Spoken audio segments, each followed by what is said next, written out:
অনেক মানুষ দেখবেন প্রশ্ন করে মালাকুল মউত একসাথে এতগুলা মানুষের জান কিভাবে কবজ করে, প্রশ্ন করে না? এখানে 10 জন, ওইখানে 10 জন, আমেরিকা 50 জন, বাংলাদেশে 100 জন, এক এট এ টাইম মানুষ মারা যায়। এতগুলো মানুষ কিভাবে মালাকুল মউত একা মানুষের জান কবজ করে? মালাকুল মউত আল্লাহর নবীকে বলতেছেন, ওগো নবীজি, একটা মানুষের হায়াতের জিন্দেগি যখন শেষ হয়ে যায়, আল্লাহ তাআলার আরশে আজিমে একটা গাছ আছে, ওই গাছের সাথে এক পাতা আছে, প্রত্যেকটা পাতায় পাতায় এক একটা মানুষের হায়াতের জিন্দেগি লেখা থাকে। যখন তার হায়াতের জিন্দেগির শেষ হয়ে যায়, 40 দিন বাকি থাকে,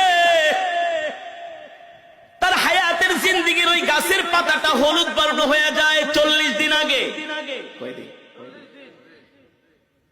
ওই বান্দাকে যে ফেরেশতার মাধ্যমে রিজিক দেওয়া হয়, ওই রিজিকওয়ালা ফেরেশতা 40 দিন আগে আয়েশা বইলা যায়, আল্লাহ তোমাকে 40 বছরের 50 বছরের জিন্দেগি দিয়া দুনিয়াতে পাঠাইছে, তোমার জন্য আল্লাহ যতটুকু রিজিক নির্ধারণ করছে, তোমার রিজিক খাওয়া শেষ, আর মাত্র 40 দিনের রিজিক বাকি আছে। কয়দিন? আবার যখন এইভাবে করে 1 দিন 2 দিন 3 দিন যেতে থাকে, প্রত্যেকদিন ফেরেশতা আয়েশা তার মাথার সামনে বৈশা বলে, শোনো শোনো, তোমার বাকি আছে আর 38 দিন, 37 দিন, 36 দিন। দেখেন আমার সাথে আপনাদের কথাগুলো মিলে কিনা? যখন একটা মানুষ ইন্তেকাল করবে, তার 40 দিন আগেই দেখবেন তার কথাবার্তা সবকিছু একটা পরিবর্তন চলে আসে, খাওয়া দাওয়ায় পরিবর্তন চলে আসে, খেতে পারে না।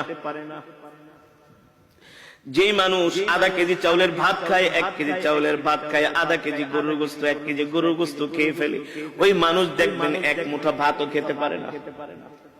তার সামনে খাবার দিলে আর খাবার ভালো লাগে না। যে মানুষ 1-2 গ্লাস দুধ খেয়ে ফেলতো, সেই মানুষকে চামিচ দিয়ে দুধ খাওয়ানো হয়। যে মানুষ 1-2 হালি কমলা খেয়ে ফেলতো, তাকে একটা কমলার খোসা মুখে নিয়ে একটু রস খাওয়ানো হয়। কারণ কি রে ভাই? কারণ কি? আল্লাহ নবী বলেন, আল্লাহ তাআলা তার জন্য যতটুকু রিজিক নির্ধারণ করেছিলেন, তার রিজিক শেষ, বাজেটে আর তার রিজিক নাই। আর মালাকুল মউত আয়েশা বলে, শোন, তোর বাকি আছে আর মাত্র 3 দিন। 40 দিনের থেকে কয়দিন? দেখবেন একটা মানুষ মৃত্যুর 3 দিন আগে তার কথাবার্তা আরো চেঞ্জ হয়ে যায়।